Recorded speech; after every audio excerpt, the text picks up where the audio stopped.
Let's go over the hydraulic system study questions. Number 1, with the engine pump switch on, when will the number 1 engine pump produce pressure?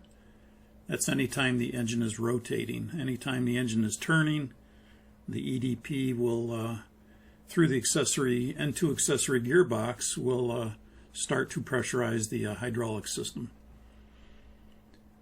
Number 2, hydraulic system 1 powers what systems? Hydraulic power system 1 will power the thrust reverser on the Pratt & Whitney engines. On the GE engines, they are pneumatic. The center autopilot servos are powered by number 1.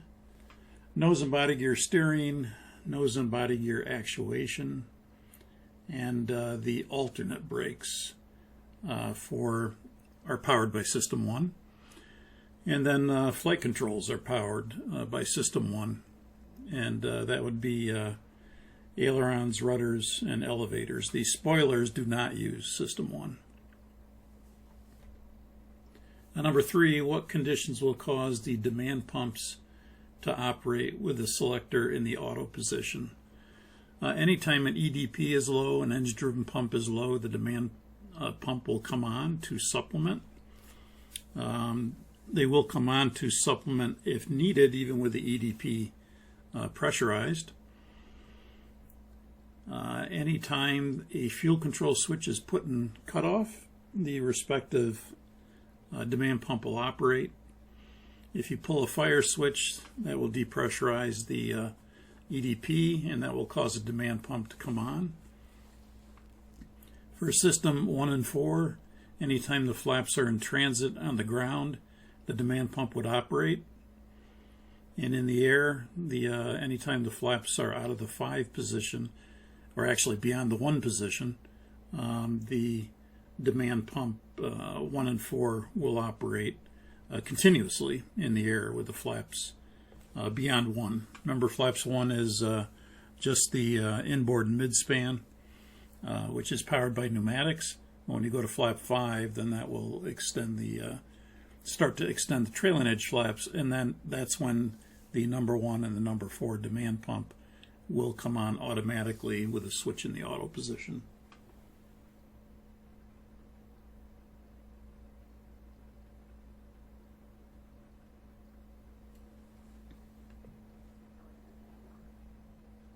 Number 4, what action will shut off the flow of hydraulic fluid to the number 1 engine-driven pump? That's anytime you pull a fire switch. When you pull the fire switch, that closes a shutoff valve, and that will cause the EDP to depressurize and stop the flow of hydraulic fluid. Number 5, which hydraulic systems power the autopilot servos? That would be center for number 1, right for number 2, and left for number 3. Center for the number 1 system, right for the number 2 system, and left for the number 3 system. So that's the acronym CURL, CRL, and they correlate with hydraulic systems 1, 2, and 3. Number 6, how does pulling an engine fire switch affect the hydraulic system? We talked about that. It depressurizes the EDP, and the hydraulic system would cause the demand pump to operate automatically, and would cause the number 1 engine-driven pump, or the respective engine-driven pump, to be inoperative. Number 7, when will the aux pump in system 4 run with the selector in the aux position? That's anytime you're on the ground and the selector is put in the aux position, and the EDP is not turning or not rotating. The engine's not turning. And in that case, the aux pump will run. Number 8, with the demand pump selector in auto, when will a hydraulic demand pump operate? We answered that in number 3. They're actually the same question, it looks like.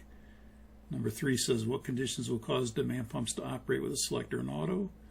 And number 8 is asking basically the same thing. So it's the same items we talked about in question 3.